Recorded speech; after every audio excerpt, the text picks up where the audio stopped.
Le Rhône passait ici jadis après s'être fait un lit entre la ville et le château. Évoluant constamment, le fleuve a obligé les mariniers à changer leur lieu d'accostage, même si le port de la ville a plutôt toujours été situé au nord de la ville et à l'ouest du château. Cependant, lorsque le Rhône vient prendre en écharpe la ville au XVIIe siècle, un petit port d'accostage semble apparaître pendant quelques années au sud de la ville, près du couvent des Récollets. Il serait intéressant de savoir si ce port a permis le chargement des tonneaux de vin, dont on sait que l'on en a expédié par les eaux de 6 à 10 000 chaque année. Un tel port devait accueillir des structures spécifiques faites en bois, et notamment des pontons que les crues du Rhône emportaient chaque année.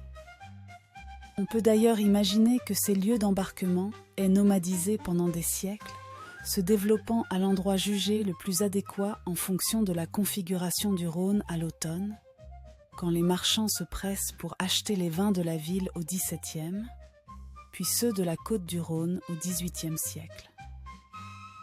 Quand une fonderie s'installe dans la forteresse royale, un quai est construit du côté du nord pour faciliter l'approvisionnement du site industriel et l'exportation des barres de fer qu'il produit.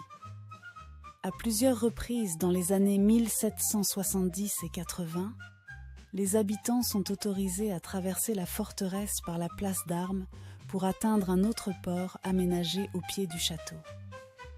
Cette permission répondait à une nouvelle configuration fluviale et à l'activité saisonnière des mariniers dont certains endossent la fonction de taxi.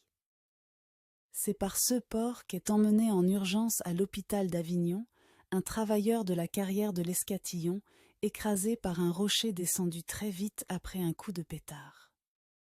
L'instabilité portuaire précédemment décrite illustre à merveille l'incertitude à laquelle les habitants de Roquemaure sont exposés continuellement.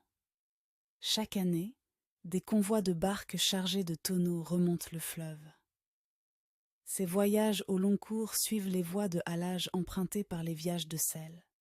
Ces grands trains de barques chargés du sel tiré des salins d'Aigues Mortes.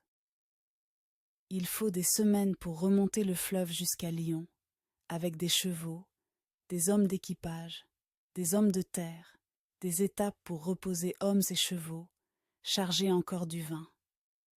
L'effort fourni est colossal, intense, presque inhumain parfois. Mais les hommes du Rhône ont développé un savoir fluvial et des techniques qui permettent d'aller rechercher au fond du fleuve des marchandises après un naufrage. Les pilotes connaissent le fleuve, mais ils changent constamment. Les équipes de halage tirent des bateaux de plusieurs dizaines de tonnes vaille que vaille. Ont-ils un temps suivi cette berge en remontant la nouvelle brassière et délaissé cette berge-ci et la voie de la rive droite attestée au XVIIIe siècle? Nous n'en savons rien à ce jour, mais de nouvelles recherches apporteront de nouvelles réponses et plus sûrement encore de nouvelles questions.